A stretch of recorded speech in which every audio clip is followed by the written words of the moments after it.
ونشهد أن لا إله إلا الله ونشهد أن سيدنا وسندنا ونبينا وطبيبنا وطبيب ربنا وحبيبنا وحبيب ربنا وأسوتنا وقدوتنا ومولانا محمدا عبده ورسوله صلى الله عليه وعلى آله وأصحابه أجمعين أما بعد فأعوذ بالله من الشيطان الرجيم بسم الله الرحمن الرحيم إن الدين عند الله الإسلام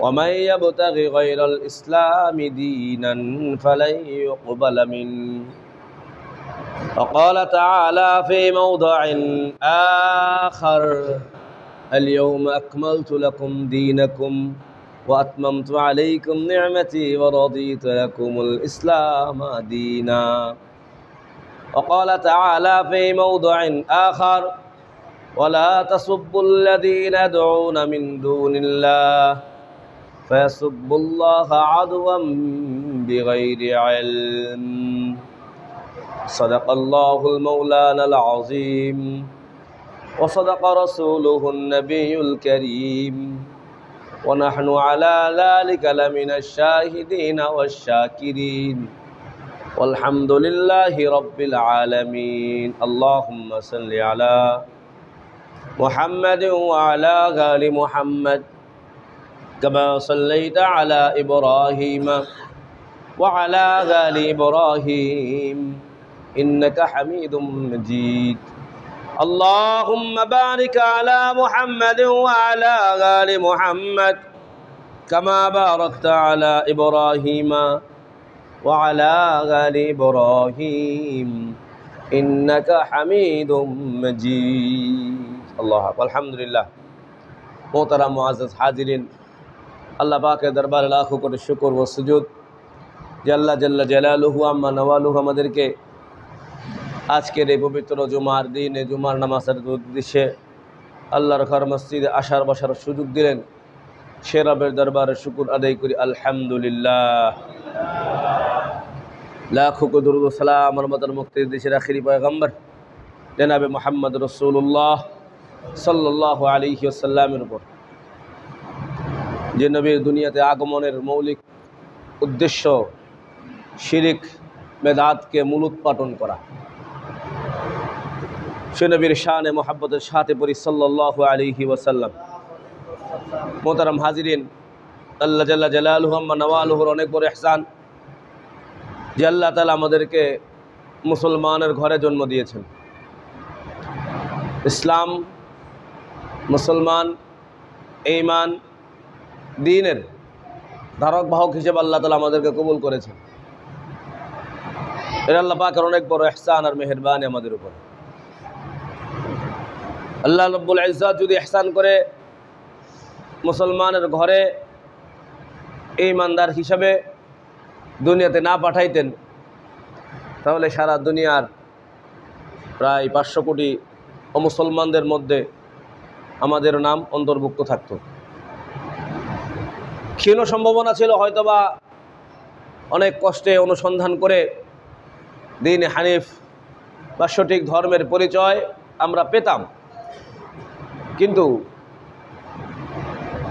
সম্ভাবনাটা ক্ষীণ হতে পারত আমরা আল্লাহ পাকের পারিপার্শ্বিক অবস্থা এবং আমার চতুর্দিকের যেই কন্ডিশন যাদের মধ্যে আমার বসবাস হতো যাদের সাথে আমার উঠা বসা হতো হয়তোবা তাদের পরিস্থিতি আর অবস্থার কারণে দ্বীন ইসলামের সঠিক সমঝ সহি বুঝ এবং আল্লাহ রাব্বুল ইজ্জতের পরিচয় পাওয়া হয়তোবা আমাদের পক্ষে সম্ভব নাও হতে পারত এটা আল্লাহ পাকের ইহসান আমরা আবেদনও করি না দাবিও করি না আল্লাহ আমাদেরকে মুসলমান করে জন্ম দেন মুসলমান হিসাবে আপনি আমাদেরকে পাঠান আবেদন ছাড়াই আল্লাহ পাক আমাদেরকে কবুল করেছেন এটা আল্লাহ পাকের আমাদের প্রতি বিশেষ ভালোবাসা আর ইহসান আল্লাহ পাকের মেহেরবানি এবং দয়া আল্লাহ রাব্বুল ইজ্জতের কাছে একমাত্র মনোনীত ধর্ম হলো ইসলাম। আল্লাহ বলেন ইন্না দীনা ইনদাল্লাহিল ইসলাম, ইসলাম একমাত্র আল্লাহর কাছে মনোনীত ধর্ম। পৃথিবীতে প্রায় 450-এর উপরে বিভিন্ন ধর্ম আছে, বিভিন্ন মত আছে, বিভিন্ন পথ আছে। মত এবং পথের ঊর্ধ্বে উঠে আল্লাহর কাছে একমাত্র নির্বাচিত ধর্ম, একমাত্র গ্রহণযোগ্য ধর্ম আল্লাহ জানিয়ে দিয়েছেন, সেটা হলো ইসলাম। আল্লাহ বলেন, ওয়া ইয়াবতাগি গায়রাল ইসলামি দীনান ফালা ইউকবাল মিনহু। ইসলাম ছাড়া তুমি অন্য যে কোনো ধর্ম অনুসন্ধান করো, অন্য যা কিছু মানো, যা কিছু মানার চেষ্টা করো, যে কোনো মত ও পথ অনুসরণ করার চেষ্টা করো, করতে পারো মানুষ হিসেবে, কিন্তু আল্লাহর কাছে এগুলোর কোনো ধরনের দাম নাই। আল্লাহর কাছে বিন্দু মাত্রও মূল্যায়ন নাই। ভালো কাজ করলে ভালো কাজের মূল্যায়ন দুনিয়াতে আল্লাহ দিবেন। কেউ যদি ভিন্ন ধর্ম অবলম্বন করে, মানবতার কাজ করে, ভিন্ন ধর্মের অনুসারী হয়ে মানব কল্যাণে কাজ করে, ভালো কাজ করে, অসংখ্য মানুষ ভালো কাজ করছে, সকল ভালো কাজের বিনিময় সে আল্লাহ পাক তাকে দুনিয়াতে দিবেন। এগুলোর কোনো মূল্য দাম মৃত্যুর পরে আল্লাহর কাছে আর হবে না, মৃত্যুর পরে আর হবে না। এজন্য মুসলমান হিসেবে আমার কোরআন, আমার সুন্নাহ, নবীর সুন্নাহ এবং দ্বীন ও ইসলাম নিয়ে আমাদের সন্তুষ্ট প্রকাশ করা চাই। এবং আল্লাহ রাব্বুল ইজ্জত আমাকে যা দিয়েছেন সর্বোত্তম এবং সর্বোৎকৃষ্টটা দিয়েছেন, এই কথাটা মনে মনে বিশ্বাস করে অন্তর থেকে সেটার উপরে আস্থা এবং ভালোবাসা এবং ভরসা রাখা চাই যে আল্লাহ পাক আমার জন্য যেটা নির্বাচিত করেছেন এটা পরিপূর্ণ এবং এটার মধ্যেই আমার জীবনের সর্বোচ্চ কল্যাণ নিহিত আছে। এবং সুস্পষ্ট ভাষায় ঘোষণা দেওয়া চাই, রাদিয়াতু বিল্লাহি রাব্বা ওয়া বিল ইসলামি দীনা ওয়া বি মুহাম্মাদিন সাল্লাল্লাহু আলাইহি ওয়াসাল্লাম রাসূলাও ওয়া নাবিয়্যা। এই কথার দ্ব্যর্থহীন কণ্ঠে ঘোষণা দেওয়া চাই, রাদিয়াতু বিল্লাহি রাব্বা, যে আমি রব হিসাবে যাকে পেয়েছি, যে রব আল্লাহকে পেয়েছি, রব হিসাবে আমি আল্লাহকে পেয়ে পরিপূর্ণ সন্তুষ্ট। ওয়া বিল ইসলামি দীনা, এবং ইসলামকে ধর্ম হিসেবে পেয়ে আমি পরিপূর্ণ সন্তুষ্ট। ওয়া বি মুহাম্মাদিন সাল্লাল্লাহু আলাইহি ওয়াসাল্লাম রাসূলান ওয়া নাবিয়্যা, এবং মুহাম্মদ সাল্লাল্লাহু আলাইহি ওয়াসাল্লামকে নবী এবং রাসূল হিসেবে পেয়ে আমি সন্তুষ্ট। আমার সন্তুষ্ট প্রকাশ করা জবানের মাধ্যমে এবং সেটা দৃঢ় বিশ্বাস করা অন্তরের মাধ্যমে, এটার নাম হলো ঈমান। আল্লাহর প্রতি আল্লাহকে পেয়ে সন্তুষ্ট, দ্বীন ইসলাম পেয়ে সন্তুষ্ট, নবী মুহাম্মদ রাসূলুল্লাহ সাল্লাল্লাহু আলাইহি ওয়াসাল্লামকে পেয়ে সন্তুষ্ট, জবানে এই সন্তুষ্টির ঘোষণা দেওয়া এবং অন্তর থেকে এই সন্তুষ্টিটা মেনে নেওয়া হলো একজন ঈমানদারের ঈমানি জিম্মাদারি। এবং এই কথার উপরে পরিপূর্ণ আস্থা এবং বিশ্বাস রাখা যে আল্লাহ পাক আমাদেরকে যে দ্বীন এবং ধর্ম দিয়েছেন এটা পরিপূর্ণ করেই দিয়েছেন। আল্লাহ বলেন, আল ইয়াউমা আকমালতু লাকুম দীনাকুম ওয়া আতমামতু আলাইকুম নি'মাতি ওয়া রাদিতু লাকুমুল ইসলাম দীনা, যে আজকে আমি তোমাদের জন্য তোমাদের ধর্মকে পরিপূর্ণ করে দিলাম। পরিপূর্ণভাবে আল্লাহ আমাদেরকে দিয়েছেন। এই জন্য প্রিয় নবী সাল্লাল্লাহু আলাইহি ওয়াসাল্লামের যত মিশন এবং ভিশন, যত কর্মকাণ্ড আছে, ইসলামের যতগুলো ধর্ম দ্বীন এবং শাখা প্রশাখা আছে, যতগুলো বিধানাবলী রয়েছে, সবগুলোকে আল্লাহ রাব্বুল ইজ্জত পরিপূর্ণ করে দিয়েছেন আমাদের জন্য। এবং নবী সাল্লাল্লাহু আলাইহি ওয়াসাল্লাম প্র্যাকটিক্যাল আমল করে আমাদেরকে সকল বিধান পরিপূর্ণ শিখিয়েও গিয়েছে। মোহতারাম হাজিরিন, প্রিয় নবী সাল্লাল্লাহু আলাইহি ওয়াসাল্লামের এই পৃথিবীতে আগমনের অন্যতম একটা মৌলিক উদ্দেশ্য শুধু মুহাম্মদ রাসূলুল্লাহ সাল্লাল্লাহু আলাইহি ওয়াসাল্লাম নয়, বরং পূর্ববর্তী আম্বিয়া আলাইহিস সালামগণ যতজন নবী রাসূলগণকে আল্লাহ পাঠিয়েছেন, কোরআনে তো 25 জনের নাম আল্লাহ উল্লেখ করেছেন, এছাড়া অসংখ্য নবী রাসূলগণ ছিলেন। সকল নবী রাসূলগণ দুনিয়াতে আসার পরে একটি দাওয়াত, একটি আহ্বান সকলের কাছে কমন ছিল, ইয়া আইয়ুহান নাস কুলু লা ইলাহা ইল্লাল্লাহ। এক কথা, হে মানব জাতি, তোমরা সবাই এক আল্লাহকে রব হিসেবে এবং এক আল্লাহর একাত্মবাদের ঘোষণা দিয়ে আল্লাহকে মেনে নাও। কুলু, সবাই মিলে বলে দাও, লা ইলাহা ইল্লাল্লাহ, আল্লাহ ছাড়া আর কোনো ইলাহ নাই, আল্লাহ ছাড়া আর কোনো মাবুদ নাই, আল্লাহ ছাড়া আর কোনো উপাস্য নাই, আল্লাহ ছাড়া মানুষের মাথা আর কারো সামনে ঝুঁকবে না, মানুষের মাথা গর্দান একমাত্র ঝুঁকবে আল্লাহর সামনে, আল্লাহ ছাড়া আমাদের আর কেউ নেই। সকল আম্বিয়া আলাইহিস সালামগণের এই দাওয়াত এতটুকু ছিল কমন। কুলু লা ইলাহা ইল্লাল্লাহ। তার মানে সকল আম্বিয়া আলাইহিস সালাম গণের পৃথিবীতে আগমনের প্রথম এবং মৌলিক উদ্দেশ্য এক আল্লাহর পরিচয় সমাজে প্রতিষ্ঠা করা এবং এক আল্লাহর দাওয়াত মানুষের সামনে পৌঁছে দেয়া এবং মানুষকে শিরিক মুক্ত, আল্লাহ পাকের সাথে কাউকে শরীক স্থাপন করা থেকে মুক্ত করে সকলকে আল্লাহর সাথে সম্পর্ক জুড়িয়ে দেওয়া এবং মানুষ এক আল্লাহর পরিচয় পাবে। এটা ছিল সকল আম্বিয়া আলাইহিস সালাম গণের প্রথম টার্গেট। এই প্রথম টার্গেট বাস্তবায়নের পরে রব্বে কারীমের পক্ষ থেকে সময়ের ব্যবধানে আম্বিয়া আলাইহিস সালাম গণের বিভিন্ন সময়ের পরিবেশ পরিস্থিতি অনুযায়ী আসমানে বিভিন্ন ধরনের বিধিবিধান নাজিল হয়েছে। কারো যদি এই মৌলিক বিধানের মধ্যে অপূর্ণ থাকে তাহলে তার দ্বিতীয় জায়গায় যাওয়ার আর কোনো সুযোগ নেই।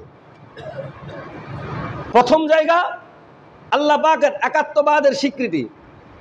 একাত্মবাদের বিপক্ষের নাম হলো শিরিক।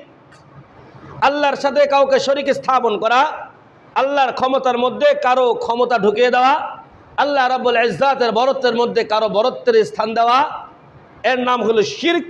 আল্লাহর সাথে কাউকে শরীক স্থাপন করা, আল্লাহর পরেও কাউকে উপাস্য মনে করা, অথবা আল্লাহ ছাড়া একাধিক উপাস্যকে মূল বানিয়ে তাদের উপাসনা করার নাম হলো শিরক। কারো যদি এই ঈমানের জায়গায় একাত্মবাদের জায়গা পর্যন্ত কেউ পৌঁছতে না পারে তাহলে তার নামাজ, রোজা, আমল, ইবাদত যতই করুক না কেন এই কোনো ইবাদতের আর কোনো দাম আর মূল্যায়ন নেই। শিরিক মুক্ত ইবাদত হলে আল্লাহর কাছে দাম আছে, শিরিক মুক্ত ঈমান হলে আল্লাহর কাছে দাম আছে, শিরিক মুক্ত ইবাদত হলে আল্লাহর কাছে দাম আছে, কিন্তু শিরিক যুক্ত কোনো কিছুর দাম আল্লাহর কাছে নেই। সুতরাং ঈমানদার সবার আগে একাত্মবাদ এবং তাওহীদের বিশ্বাস, পাশাপাশি পরিপূর্ণ শিরিক মুক্ত জীবন গড়ার চেষ্টা করতে হবে। রব্বে কারীম ঘোষণা করেন, ইন্নাল্লাহা লা ইয়াগফিরু আন ইউশরাকা বিহি ওয়া ইয়াগফিরু মা দুনা যালিকা লিমান ইয়াশা। বান্দা, তোমার দ্বারা অনেক অপরাধ হতে পারে, তুমি নামাজ পড়তে গিয়ে নামাজের মধ্যে গাফলতে করতে পারো, প্রয়োজন হলে হয়তোবা তোমার দ্বারা বিভিন্ন ধরনের গুনাহের কাজ সম্পাদিত হয়ে যেতেই পারে, বিভিন্ন ধরনের গুনাহ তুমি করে ফেলেছ। আল্লাহ চাইলে ওয়া ইয়াগফিরু মা দুনা যালিকা লিমান ইয়াশা, তোমার মধ্যে যদি শিরিক না পাওয়া যায়, শিরিক মুক্ত যদি তুমি থাকতে পারো, আল্লাহ পাকের একাত্মবাদের উপরে যদি তুমি থাকতে পারো, আল্লাহ চাইলে শিরিক ছাড়া তোমার যত প্রকারের গুনাহ আছে আল্লাহ সব মাফ করে দিতে পারে। কিন্তু শিরিকের গুনাহ আল্লাহ বিন্দু মাত্র মাফ করবেন না। ইন্নাল্লাহা লা ইয়াগফিরু আন ইউশরাকা বিহি, আল্লাহর সাথে কাউকে কেউ যদি শরীক স্থাপন করে এই গুনাহ আল্লাহ কারো মাফ করবেন না। শরীক স্থাপন, আমরা তো মুসলমান হুজুর, আমরা আবার আল্লাহর সাথে শরীক স্থাপন করি কেমনে? আমরা তো পরিপূর্ণ মুসলমান, আল্লাহর উপরে বিশ্বাস আছে, আল্লাহর উপরে বিশ্বাস আছে, তো আল্লাহর উপরে বিশ্বাস থাকার পরে আমরা আবার আল্লাহর সাথে শরীক করি কেমনে? হ্যাঁ, আল্লাহর প্রতি বিশ্বাস আছে মনে মনে, অসংখ্য আমলের মাধ্যমে, বিভিন্ন কর্মকাণ্ডের মাধ্যমে আমরা এমনভাবে আমাদের কাজকে প্রকাশ করি যে কাজ প্রমাণ করে আমরা আল্লাহর সাথে কেমন যেন কাউকে শরীক স্থাপন করছি। মোহতারাম হাজিরিন, এজন্য নিজের প্রত্যেকটা আমল যাচাই বাছাই করে দেখতে হবে আমার এই আমলটা একমাত্র আল্লাহর জন্য হয় কিনা। যদি আল্লাহর জন্য না হয় তাহলে তার মধ্যে শিরিকের গন্ধ রয়ে গেছে। আমার প্রত্যেকটা কাজে একমাত্র আল্লাহর সন্তুষ্টির জন্য হয় কিনা। যদি আল্লাহর সন্তুষ্টির জন্য না হয়, অন্য কাউকে খুশি করার জন্য হয়, আমার ওই কাজের মধ্যে, আমার ওই আমলের মধ্যে শিরিকের গন্ধ রয়ে গেছে। মুহতারাম হাজিরিন, আমরা মুসলমান, ঈমানদার, আল্লাহ পাক আমাদেরকে মুসলমানের ঘরে পাঠিয়েছেন। সুতরাং আমার জন্য আল্লাহ রব্বুল ইজ্জাতের প্রত্যেকটা বিধান যেভাবে পাঠানো হয়েছে, যেই পদ্ধতিতে দেওয়া হয়েছে এবং যেগুলো মানতে বলা হয়েছে সেগুলো মানা জিম্মাদারি, যেগুলো নিষেধ করা হয়েছে এই সব থেকে বিরত থাকা জরুরি। বিরত থাকার ক্ষেত্রে রাষ্ট্রীয় বিভিন্ন পরিস্থিতিতে রাষ্ট্রীয় বিভিন্ন কর্মকাণ্ডকে আঞ্জাম দেওয়ার স্বার্থে, রাষ্ট্রের বিভিন্ন পলিসি পরিপূর্ণ করার স্বার্থেও আল্লাহর সাথে শিরিক হয়, আল্লাহর সাথে অবাধ্যাচরণ হয়, এরকম কোনো কাজেও অংশগ্রহণ করা আমাদের জন্য জায়েজ হবে। এটাও মাথায় রাখতে হবে। রাষ্ট্রীয় পলিসি হিসেবে আমাদের সমাজে একটা স্লোগানকে লম্বা সময় যাবৎ আলোচনা পর্যালোচনার মাধ্যমে আমাদের অন্তরের মধ্যে কথাটাকে ঢুকিয়ে দেওয়া হয়েছে। সেই কথাটা একটা শিরকিপূর্ণ কথা। আজকের এই আলোচনার এটা একটা মূল উদ্দেশ্য যে এই স্লোগানটা বুঝে পরিবর্তন করে নেওয়া। স্লোগানটা কি, প্রতি বছর যখন দুর্গা পূজা আসে, পূজার সময় শুরু হয়েছে, 1-2 দিন পরেই পূজার কার্যক্রম শুরু, মনে হয় শুরু হয়ে গেছে 2-1 দিন আগে থেকে। সামনে হয়তো আগামী সপ্তাহে ছুটিও ঘোষণা হবে সরকারি। আমাদের মধ্যে সুপরিকল্পিতভাবে প্ল্যান মাফিক একটা স্লোগান সরিয়ে দেওয়া হয়েছে। আমরা অবচেতন মনে এই স্লোগানটাকে মেনেও নিয়েছি। আশা করি স্লোগানটা আপনাদের বুঝেও আসছে এবং মনেও আছে। বলেন দেখি আমি কি বলতে চাচ্ছি? বলেন বলেন। ধর্ম যার যার, উৎসব সবার। এটা একটা শিরকিপূর্ণ কথা। এটা কি পূর্ণ কথা? শিরকিপূর্ণ কথা। ধর্ম যার যার, উৎসব সবার, এই কথাটা একটি শিরকিপূর্ণ কথা। এবং রাজনৈতিক ফায়দার জন্য আমি বলবো, রাজনৈতিক ফায়দার জন্য এই স্লোগানটা 90% মুসলমান আমাদের দিলের মধ্যে রাজনৈতিক ফায়দার জন্য লম্বা সময় যাবৎ চর্চার মাধ্যমে আমাদের ভিতরে বদ্ধমূল করে দেওয়া হয়েছে। এটা একটা রাজনৈতিক স্লোগান। কি স্লোগান? ইমানদারের স্লোগান না। এটা ইমানদারের স্লোগান। ধর্ম মানা, প্রত্যেকে তার ধর্ম মানবে। ইসলামে সেই স্বাধীনতা দেওয়া আছে না নাই? লাকুম দীনুকুম ওয়ালিয়া দিন। তোমরা তোমাদের ধর্ম মানো। এটা কিন্তু আবার বুখারীর কথা না। বুখারী শরীফে আছে, একবার প্রচলন হয়েছিল আমাদের দেশে। এটা বুখারীর কথা না, এটা কোরআন শরীফের একটা আয়াত। লাকুম দীনুকুম ওয়ালিয়া দিন। তোমাদের ধর্ম তোমার, আমাদের ধর্ম আমার। তুমি তোমার ধর্ম মানতে পরিপূর্ণ স্বাধীন, আমি আমার ধর্ম মানতে পরিপূর্ণ স্বাধীন। আল্লাহ আমাদের ধর্মকে আল-ইয়াওমা আকমালতু লাকুম দীনাকুম ঘোষণা দিয়ে আমাদের ধর্মকে পরিপূর্ণ করে দিয়েছেন এবং তোমাদের ধর্ম মানার এখতিয়ার, অধিকার তোমাকে দিয়েছেন। কিন্তু তোমার ধর্ম মানতে যায়া আমার ধর্মের উপরে আঘাত, এটা যেমন নিষেধ, আমি আমার ধর্ম মানতে গিয়ে তোমার ধর্মের উপরে আঘাত, এটা আমাকে নিষেধ করা হয়েছে। আল্লাহ বলেন, ওয়ালা তাসুব্বুল্লাযীনা ইয়াদউনা মিন দুনিল্লাহ, লা তাসুব্বুল্লাযীনা ইয়াদউনা মিন দুনিল্লাহ ফায়াসুব্বুল্লাহা আদওয়াম বিগাইরি ইলম। এ ঈমানদারেরা, তোমরা অন্য ধর্মাবলম্বী যারা, তারা তাদের যে উপাস্য এবং উপাসনার যেই উপাস্য রয়েছে, তাদের যে প্রভু যাকে মানে তারা যেটাকে উপাস্য করে, উপাসনা করে, তোমরা কখনো তাদেরকে ওটাকে গালি দিও না। লা তাসুব্বুল্লাযীনা ইয়াদউনা মিন দুনিল্লাহ, তারা আল্লাহকে ছাড়া অন্য যার উপাসনা করে ওটাকে তোমরা গালি দিও না। গালি দেওয়া নিষেধ করা হয়েছে। তাহলে কি ভাঙ্গার অনুমতি দিছে? ভাঙ্গার অনুমতি দেয় নাই। গালি দেওয়া নিষেধ করা হয়েছে, গালিগালাজ করতে নিষেধ করা হয়েছে। ওই জায়গায় তাদের ধর্ম পালনের ব্যাপারে তাদেরকে স্বাধীনতা দেওয়া হয়েছে। তুমি তোমার ধর্মের জায়গায় ধর্ম মানো, তুমি তোমার ধর্মকে মানো, এটা অনুমোদন দেওয়া হয়েছে এবং ঘোষণা দেওয়া হয়েছে। ফায়াসুব্বুল্লাহ আদওয়াম বিগাইরি ইলম। তোমরা যদি তাদের ধর্মের উপাস্যকে গালি দাও, আল্লাহকে তারা না জেনে তারাও আল্লাহকে গালি দিবে। এই পারস্পরিক গালিগালাজকে রব্বে কারিম বন্ধ করে দিয়ে তাদের ধর্ম মানার সুযোগ তাদেরকে করে দিয়েছেন, আমাদের ধর্ম মানার সুযোগ আমাদেরকে করে দিয়েছেন। তার মানে প্রত্যেক জাতি এবং গোষ্ঠী ধর্মের ভিত্তিতে ভাগ রয়েছে, জাতীয়তাবাদের ভিত্তিতে ভাগ নাই। প্রত্যেক জাতিসত্তা হিসেবে আমরা সবাই এক। আমরা বাঙালি জাতি, আমরা যে ভূখণ্ডে আছি এই জায়গায় যারা বসবাস করবেন আমরা সবাই এক। এক বাঙালি হিসেবে এই রাষ্ট্রের ভূখণ্ড রক্ষার স্বার্থে, এই রাষ্ট্রের হেফাজতের জন্য, এই রাষ্ট্রের উন্নয়নের জন্য, এই রাষ্ট্রের কল্যাণের জন্য, এই রাষ্ট্রকে মেরামতের জন্য আমরা এবং তারা উভয়েই কাঁধে কাঁধ মিলিয়ে এই রাষ্ট্রের উন্নয়নে কাজ করব। এই রাষ্ট্রে যারা বসবাস করবে আমরা তাদের রাষ্ট্র হিসেবে তাদেরকে সহায়তা করব। আমরা তাদের কাজে সহায়তা করব। আমরা তাদের কাজের ক্ষেত্রে তাদের মতো করে এই রাষ্ট্র উন্নয়নের জন্য পারস্পরিক সহযোগী, কিন্তু কারো ধর্ম প্রতিষ্ঠার জন্য একজন আরেকজনের সহযোগী না। পার্থক্য বুঝবেন? পার্থক্য না বোঝার কারণে পেছ লাগে। একটা হলো জাতীয়তাবাদ, যে জাতি গোষ্ঠী যে জাতির এরিয়ার মধ্যে, যে জাতির ও পরিধির মধ্যে যারা বসবাস করেন তারা ওই জাতি, যেমন আমরা বাঙালি জাতি, আমাদের যে ভূখণ্ড রয়েছে এই ভূখণ্ডকে উন্নয়নের জন্য আমরা একেবারে সহযোগী, কিন্তু কারো ধর্ম হেফাজত, তার ধর্ম প্রতিষ্ঠা এবং তার ওই ধর্মীয় কৃষ্টি কালচার প্রচার প্রসার এবং তার এই ধর্মকে মানুষের কাছে পৌঁছে দেওয়ার জন্য একজন আরেকজনের সহকারী না। বুঝলেন না আমার কথা? এই ক্ষেত্রে আমরা প্রত্যেকে আলাদা, আমরা আলাদা। আমরা আমাদের ধর্ম কর্ম আমাদের মতো করে করব। আমরা আমাদের আল্লাহর পক্ষ থেকে রেখে যাওয়া বিধিবিধানগুলো আমরা আমাদের মতো করে আদায় করব।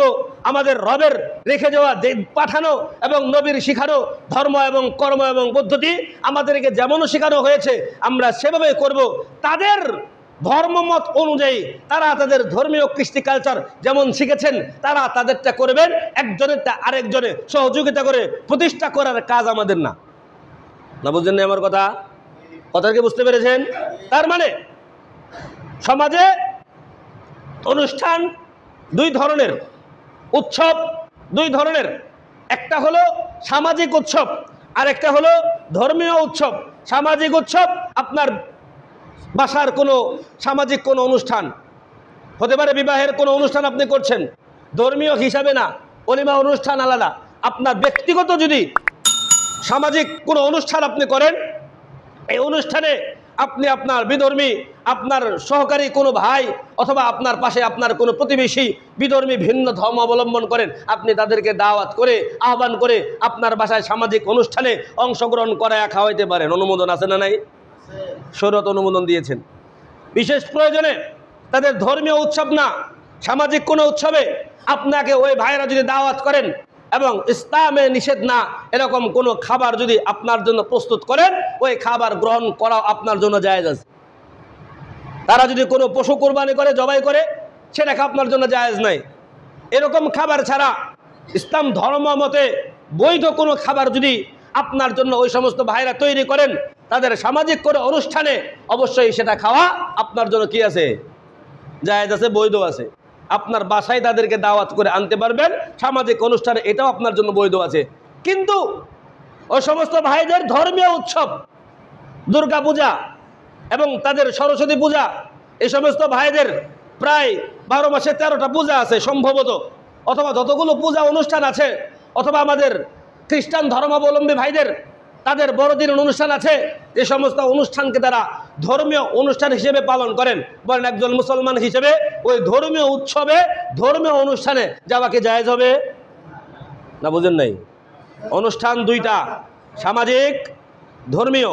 সামাজিক অনুষ্ঠানে যাওয়া বৈধতা আছে, সামাজিক অনুষ্ঠানে খাবার গ্রহণ করা বৈধতা আছে, কিন্তু ধর্মীয় অনুষ্ঠানে যাওয়াও জায়েজ নাই, ধর্মীয় অনুষ্ঠানে অংশগ্রহণ করাও জায়েজ নাই, ধর্মীয় অনুষ্ঠানে সহায়তা করাও জায়েজ নাই, ধর্মীয় অনুষ্ঠান প্রতিষ্ঠা করার জন্য কোনো ধরনের কাজকর্ম করাও জায়েজ নাই। না বুঝেন না এমন কথা? সুতরাং স্লোগান চেঞ্জ হতে হবে। এখন রাজনৈতিক স্লোগান মোটামুটি অনেক বছর যাবৎ দিচ্ছেন। আমার বয়স হওয়ার পর থেকে একই স্লোগান শুনে আসতেছি, ধর্ম যার যার উৎসব সবার। এখন রাজনৈতিক প্রেক্ষাপট পরিবর্তন হওয়ায় স্লোগানও পরিবর্তন হওয়া চাই। ধর্ম যার উৎসব তার। কে বলেন? আবার বলেন, ধর্ম যার, ধর্ম যার যার, উৎসব তার তার। ধর্ম যার যার, উৎসব তার তার। না, উৎসব সবার না। কেন উৎসব সবার হবে? এই তো ভুল স্লোগান অন্তরে ঢুকছে। খোদ এসব বলার পরেও ভুলটা বের হয়। কয় ধর্ম যার যার, উৎসব সবার, ওই স্লোগান আবারও বের হয় না। এটাও মস্কা করবেন বারবার। ধর্ম যার, উৎসব তার। কে বলেন? ধর্ম যার, উৎসব কার? যার ধর্ম তার উৎসব। ধর্মীয় উৎসব হলে তার উৎসব, সামাজিক উৎসব হলে আমাদের উৎসব, সেটা ভিন্ন মশালা। তাহলে ধর্ম যার, উৎসব তার। ধর্ম যার, উৎসব তার। ধর্ম যার, উৎসব তার। ধর্ম যার, উৎসব তার। মনে মনে স্লোগান দিবেন, প্রয়োজনে মিছিল করবেন এবং প্রয়োজনে ফেস্টুন লাগা প্রচার করবেন। ধর্ম যার, উৎসব তার। কারো ধর্মের উৎসব কারো না। ইসলাম ধর্মের উৎসব কারো না, দুর্গা পূজার উৎসব মুসলমানের না। ধর্ম যার, উৎসব তার। আপনার ধর্ম আপনি পালন করেন, যেভাবে পালন করেন, আমাদের কোনো আপত্তি নাই। আমার ধর্ম আমি পালন করব, ইসলাম যেভাবে শিখেছে সেভাবে পালন করব। এখানে আপনাদের অংশগ্রহণ দরকার নাই, আপনার ধর্মীয় উৎসবে আমাদেরও অংশগ্রহণ দরকার নাই। সুতরাং দুর্গা পূজার উৎসবে আপনি স্লোগান দেবেন শারদীয় কি দুর্গা পূজার শুভেচ্ছা, মুসলমানের জন্য সেটা জায়েজ নাই।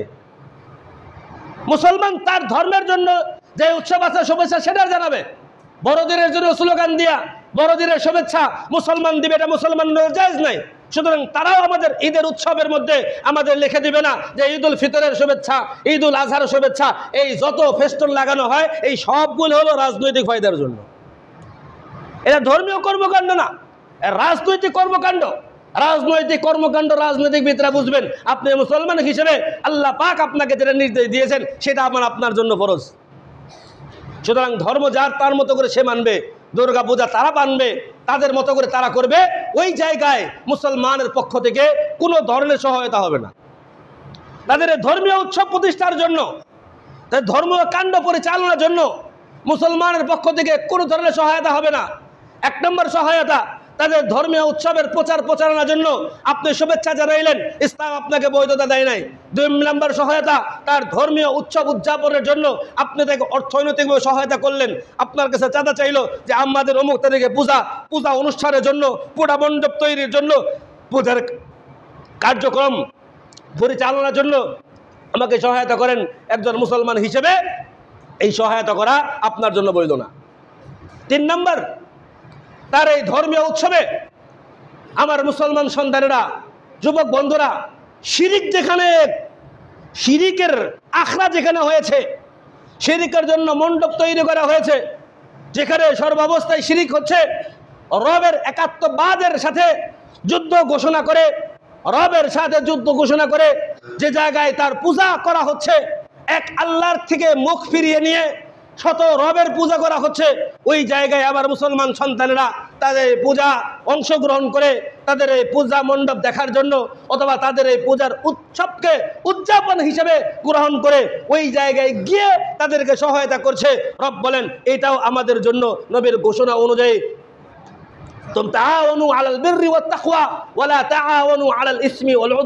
গুনাহের কাজ এবং অপরাধ কর্মে সহায়তা করা যেমন আল্লাহর পক্ষ থেকে হারাম ঘোষণা করা হয়েছে, এই সমস্ত জায়গায় শিরিক প্রতিষ্ঠা করার প্রত্যেকটা কাজে অংশগ্রহণ করে সহায়তা করাও মুসলমান সন্তানের জন্য সম্পূর্ণ হারাম এবং হারাম। সুতরাং আমরা দলে দলে সহায়তা করতেছি তাদেরকে। কেন ভাই? তোমাদের লোক আছে, তোমরা উদযাপন করো, তোমার লোক আছে, তোমরা উদযাপন করো, তোমাদের অনুষ্ঠান যেভাবে ইচ্ছা করো। আমাদের মুসলমান সন্তানদের তোমাদের উৎসব আমাদের উৎসব বইলা আমাদের সন্তানদেরকে তোমাদের এখানে টানার কি প্রয়োজন? সুতরাং আমার সন্তানদেরকে সতর্ক করা চাই, যুবক বন্ধুদের সতর্ক হওয়া চাই। যে জায়গায় রবের শিরিক হয় ওই জায়গায় অনবরতভাবে রবের পক্ষ থেকে লানত নাজিল হয়। যে জায়গায় আল্লাহ পাকের নাফরমানি হয়, নাফরমানির জায়গায় আল্লাহর পক্ষ থেকে লানত বর্ষিত হয়, আল্লাহর পক্ষ থেকে গজব আসে। সুতরাং ওই গজবের জায়গা দিয়ে নবী বলেছেন যখন তোমরা অতিক্রম করবা দ্রুত পার হয়ে যাও, প্রয়োজন হলে পাশ দিয়ে যাবা, কিন্তু দ্রুত চলে যাও, ওদিকে তাকাইবাও না, ওদিকে ফিরবাও না, ওর আশেপাশেও যাবে না। তো আমরা একেবারে অনুষ্ঠান কইরা গ্রুপ দেখার জন্য গ্রুপ তাদের এই কাজে অংশগ্রহণ করছি। তাদের এই কাজে এভাবে অংশগ্রহণ করা কোনোভাবে আমাদের জন্য জায়েজ নয়। 4 নম্বর, তারাই তাদের এই মূর্তি এবং তাদের এই পূজা উৎসবকে উপলক্ষ করে যে সমস্ত খাবার দাবার তারা তৈরি করবে, যে সমস্ত খাবার দাবার তারা তাদের এই মূর্তির সামনে পেশ করবে, তারা এই ভোগ হিসেবে যেগুলো সামনে দিবে, কোনো মুসলমান সন্তানের জন্য, ঈমানদার মানুষের জন্য তাদের এই খাবার গ্রহণ করা কোনোভাবেই জায়েজ নেই, সম্পূর্ণ হারাম। আপনি হারাম খাইলেন, পেটের ভিতরে মজার খাবার দিয়েছে আপনার লাড্ডু, মজার খাবার আপনার জন্য আরও কত কিছু তারা এই সময়ে বানায়, খাবার বানাইছে, আপনার পাশে সুন্দর করে আইনা প্লেট ভরে একেবারে আপনার বাসায় পাঠাইলো। আপনিও চিন্তা করলেন মাশাআল্লাহ মজার খাবার গট করে খেয়ে ফেলাইলেন, আপনি বুঝলেন না যে কি খাইতেছেন। বাহ্যিকভাবে তো মজার খাবার খাইতেছেন, দেখতে তো সুন্দরই লাগতেছে, লাড্ডু খাইতেছেন, মুয়া খাইতেছেন, হয়তোবা আরও 10-15 পদের পিঠা বানায় আপনার সামনে দিছে, আপনি মসমস করে খাইতেছেন। আপনি বুঝতেছেন না যে শুকুরের গোস্ত খাইতেছেন নাকি আপনি মুয়া খাইতেছেন। শুকুরের গোস্ত, কুকুরের গোস্ত যেমন হারাম, কোনো মূর্তির সামনে ভোগ দেওয়া যে খাবারগুলো আছে, ওই উপলক্ষে তৈরি করা যে খাবার আছে একজন মুসলমানের জন্য, সেটা খাওয়া ওই পরিমাণেরই হারাম। ওইটাও আল্লাহ হারাম করছে, এটাও আল্লাহ হারাম করছে, তো ওইটা আপনি খাইতেছেন না, এটা আপনি খান কেমনে? সতর্ক থাকতে হবে। ধর্মীয় উৎসব আমাদের না, এই ধর্মীয় উৎসব অংশগ্রহণ করা, সহায়তা করা, আশেপাশে যাওয়া, এগুলো আমাদের জন্য বলেও মাত্রও জায়েজ নাই। এবং পাহারা দেওয়া এবং সতর্ক কইরা একেবারে আয়োজন কইরা, হ্যাঁ রাষ্ট্রীয় প্রয়োজনে আমাদের ধর্ম উপদেষ্টা জনাব হযরত মাওলানা শেখ আফম খালেদ দামত বরকাতুম ঘোষণা দিয়েছেন, প্রয়োজনে এই সমস্ত ভাইদের মূর্তি আমরা পাহারা দেব ঘোষণা দিয়েছে। প্রয়োজনে মাদ্রাসা ছাত্ররা পাহারা দিবে। যদি পাহারা দেওয়ানো হয়, আমি বলবো এটা জাস্ট রাজনৈতিক প্রেক্ষাপটে তাদের এই মূর্তি এবং তাদের এই পূজা উৎসবগুলো পাহারা দেওয়া, এটা মুসলমান সন্তানের জন্য এটাও জায়েজ নেই। এটা আমাদের কাজ না। এটা কাদের কাজ না? এটা আমাদের কাজ না। তারা উৎসব করবে, তাদের হেফাজত তারা করবে, আমরা ভাঙবও না, আশেপাশেও যাব না। পাহারা দেওয়ার জন্য তাদের এই উৎসব দেখতে যাও আমাদের জন্য উচিত হবে না। বুঝলেন না আমার কথা? পাহারা তোমরা তোমাদের, আমাদের রাষ্ট্রীয় বাহিনী আছে, রাষ্ট্রীয় লোক আছে, রাষ্ট্রীয় লোক আছে, রাষ্ট্রীয় লোকের মাধ্যমে তাদের এই পাহারার ব্যবস্থা করা হবে।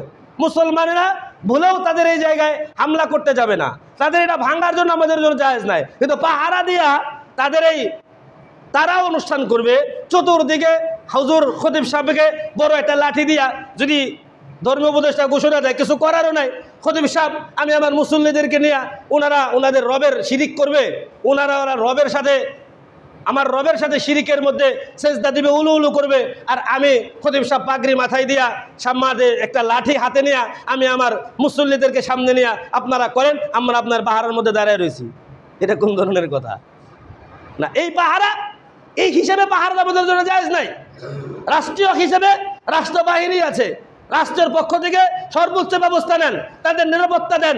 মানুষের মধ্যে জমার বয়ানে আমরা আপনাদের সতর্ক করেছি, তাদের আশেপাশে যাবেন না, তাদের ভাঙবেনও না, তাদের ব্যাপারে কোনো ধরনের তাদের উপরে জুলুম হয় এরকম কোনো কাজ করবেন না। আমরা আমাদের জায়গা থেকে আপনাদের সতর্ক করছি এবং রাষ্ট্রীয়ভাবে সতর্ক থাকবে, যাতে করে ওই জায়গায় হামলা করে যারা আমাদের ইসলামেও মহব্বত করে না, এই রাষ্ট্রকে যারা অস্থিতিশীল করতে চায়, রাষ্ট্রকে যারা অশান্তিপূর্ণ অবস্থায় তৈরি করতে চায়, তারা যাতে করে অরাজকতা ব্যবস্থাপনা করে খারাপ পরিস্থিতি তৈরি করে সারা ওয়ার্ল্ডকে দেখাইতে না পারে বাংলাদেশে সহ অবস্থান নাই, বাংলাদেশে মুসলমান আর সংখ্যালঘু যারা তারা সহ অবস্থান করতে পারে না। এরকম পরিস্থিতি ঠেকানোর জন্য সাময়িক সময়ের জন্য পরিস্থিতিকে মোকাবেলার স্বার্থে যদি কোনো পদক্ষেপ নেওয়ার প্রয়োজন হয়, আপামর সাধারণ জনতা, মুসলমান এবং ওলামায়ে কেরাম আমরা আপনার পাশে আছে, অসুবিধা নেই। কিন্তু সেটাকে যদি স্বাভাবিক প্রক্রিয়া মনে করে তাদের এই শিরকি কর্মকাণ্ড সমাজে প্রতিষ্ঠার কোনো আয়োজন এবং ব্যবস্থাপনা করার স্বার্থে ওরকম কোনো ব্যবস্থা করা হয়, এই ব্যাপারে মুসলমান এবং ওলামায়ে কেরাম